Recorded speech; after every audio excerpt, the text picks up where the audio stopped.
Everyone, नमस्कार, सत श्री अकाल, गुड इवनिंग, गुड मॉर्निंग। आप सारे बीटेक स्टूडेंट से हमारा एक रिक्वेस्ट है। रिक्वेस्ट ये है कि आपका भविष्य अंधेरे में है। अगर आपको ये बात समझ में आती है तो आप हमसे जुड़ेंगे, और अगर आपको बात नहीं समझ में आती है तो आपका भविष्य जैसे अभी चल रहा है 10,000 15,000 के नौकरी के लिए आप भटक रहे हैं, तो ऐसी ही जिंदगी भर भटकते रहेंगे। और सिर्फ आप ही नहीं, आपका भाई, आपका बहन, आपके सारे जितने भी जूनियर्स हैं वो सब ऐसे ही भटकते रहेंगे, क्योंकि सरकार को आपके भविष्य की चिंता नहीं है।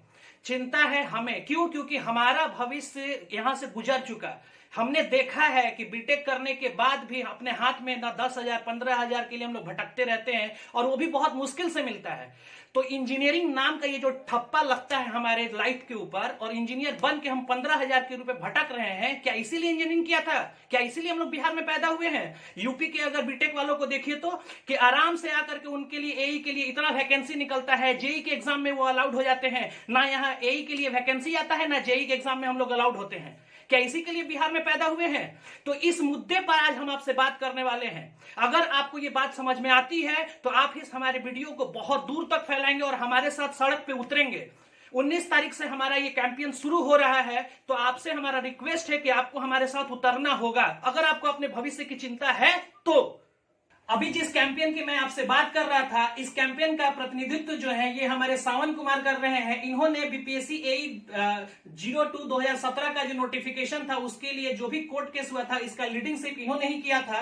तो ये हमारे प्रेसिडेंट टाइप इस कैंपेन को लीड करेंगे। आइए मिलते हैं इनसे और इस मुद्दे पे आगे बातचीत बढ़ाते हैं। और भी हमारे कुछ साथी मेंबर्स हैं, हमारे दोस्त हैं, हमारे भाई हैं जो कोई बीटेक किए हुए हैं, और ये अपना एक्सपीरियंस आपसे शेयर करेंगे कि इन्होंने अपने एग्जाम, अपने लाइफ में किस तरीके से स्ट्रगल अभी कर रहे हैं और पीछे कितना स्ट्रगल इन्होंने किया है। ठीक है, तो आइए बात करते हैं इनसे, मिस्टर सावन कुमार से। सावन जी, आपसे ये जनता जानना चाहती है, ये स्टूडेंट्स जानना चाहते हैं कि आप इनके लिए क्या करने वाले हैं।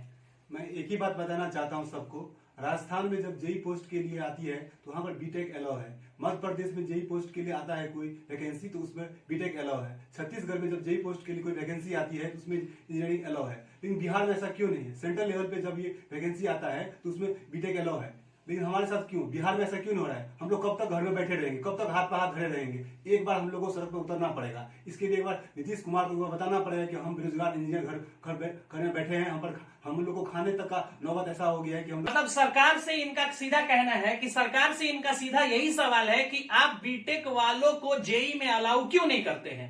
अगर बीटेक वाले बीटेक डिग्री लिए हुए हैं और जूनियर इंजीनियर की जो पोस्ट आती है वो डिप्लोमा लेवल पर है, तो बीटेक उसमें अलाउ होना चाहिए। और जो केंद्र सरकार की शिक्षा नीति है वो यही कहती है कि अगर मान लीजिए कभी भी कोई पोस्ट ग्रेजुएशन के लिए निकलता है या इंटर लेवल पे निकलता है, अगर आईएससी लेवल पर कोई पोस्ट वैकेंसी निकल रहा है, तो क्या उसमें ग्रेजुएशन वाले फॉर्म नहीं भरेंगे? अगर आईएससी पर उनकी न्यूनतम जो आपका मिनिमम क्वालिफिकेशन है वो आईएससी इंटरमीडिएट लेवल तय की गई है, तो जो ग्रेजुएशन कर चुके हैं वो तो उस एग्जाम के फॉर्म को भरेंगे ना, या नहीं भरेंगे? तब तो ये होना चाहिए भाई कि मैट्रिक का अगर कोई वैकेंसी आता है, जैसे कि रेलवे ग्रुप डी वगैरह या और भी कुछ होते हैं जो इंटर लेवल मैट्रिक लेवल पे आते हैं, उसमें सिर्फ उसी कैंडिडेट को भरना जाएगा जो मैट्रिक किया है। जो इंटर कर लिया वो तो बेकार है, जो ग्रेजुएशन कर लिया वो तो बेकार है। मतलब तो यही हुआ ना। तो इसी मुद्दा को लेकर के ये सावन कुमार जी इस लड़ाई को आगे बढ़ा रहे हैं। और भी आइए चलिए बात करते हैं हमारे चंदन जी से कि इनका क्या कहना है इस मुद्दे पर। मैं चंदन कुमार कुशवाहा, बीटेक एस्पिरेंट, मैं सभी बीटेक धारियों से अनुरोध करता हूं कि 28 दिसंबर को जो हम लोग एक प्रोटेस्ट रखे हैं जो जेई को अलाउ करने के लिए बीटेक वालों को, इसलिए हम लोग सभी बीटेक, वो मैकेनिकल हो, सिविल हो, इलेक्ट्रिकल हो, सभी बीटेक वालों से अनुरोध करते हैं कि इस प्रोटेस्ट को सफल बनाएं और सड़क पे उतरकर ये सरकार को बताएं कि बीटेक बेरोजगार कितना है, जेई में जूनियर इंजीनियर में कितनी बीटेक वालों की संख्या एक भी नहीं है। बीटेक वाले संख्या का अलाउ किया जाए, इसके लिए हम लोग ने मांग ने 28 दिसंबर को पटना में हम लोग ने मांग रखा है। इसके लिए सरकार से अनुरोध है कि बीटेक वालों को जेई में अलाउ करे। हम लोग ने ट्विटर, फेसबुक, टेलीग्राम सभी पे ऐप बनाए हैं, उनसे सभी जो डिग्री पास आउट हो चुके हैं, जो एपीआई हैं, सभी इस साइट से जुड़े और इस प्रोटेस्ट को सफल बनाएं और अपने भविष्य के साथ आगे सफल बनाएं। नहीं तो आज हम जैसे बेरोजगार हैं, 4 साल से बेरोजगार हैं, कुछ कहीं भी वैकेंसी बिहार में नहीं आती है। राजस्थान में जेई में अलाउ है, आंध्र प्रदेश में अलाउ है, आपको मध्य प्रदेश में अलाउ है, लेकिन बिहार में क्यों नहीं अलाउ किया जाता है? हम लोग बीटेक वालों कब तक बेरोजगार रहेंगे?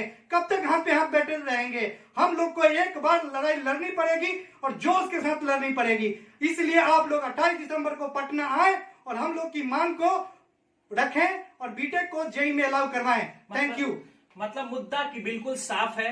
हमारा सवाल सरकार से सिर्फ इतना है कि हम जो बीटेक स्टूडेंट हैं उनको आप या तो एई के पूरे 6000 5000 हर साल सीट निकाले या फिर जेई में उनको डिप्लोमा में उनको अलाउड किया जाए कि जेई का एग्जाम वो दे सके।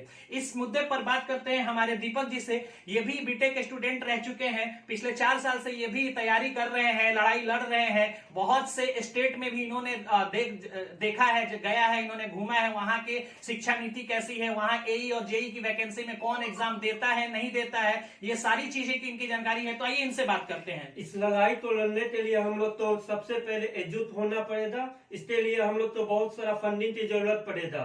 इसके लिए वीडियो के डिस्क्रिप्शन बॉक्स में लिंक दिया हुआ है, कृपया करके सब लोग फंडिंग करें और इस लड़ाई को सफल बनाएं। चलिए, तो इस मुद्दे को बिल्कुल आप वीडियो को शेयर करें, ठीक है, और ज्यादा से ज्यादा फैलाएं और इस कैंपेन के साथ जुड़ें। अब सावन कुमार जी से समझते हैं कि ये जो इस प्रतिनिधित्व कर रहे हैं, इस लड़ाई को आगे बढ़ा रहे हैं, तो 28 दिसंबर को जो इन्होंने स्टार्टिंग जो रखा है प्रोटेस्ट, उसका प्लेस कहां पे है, बच्चे कहां पे आकर के जुड़े? कारगिल जो गांधी मैदान के पास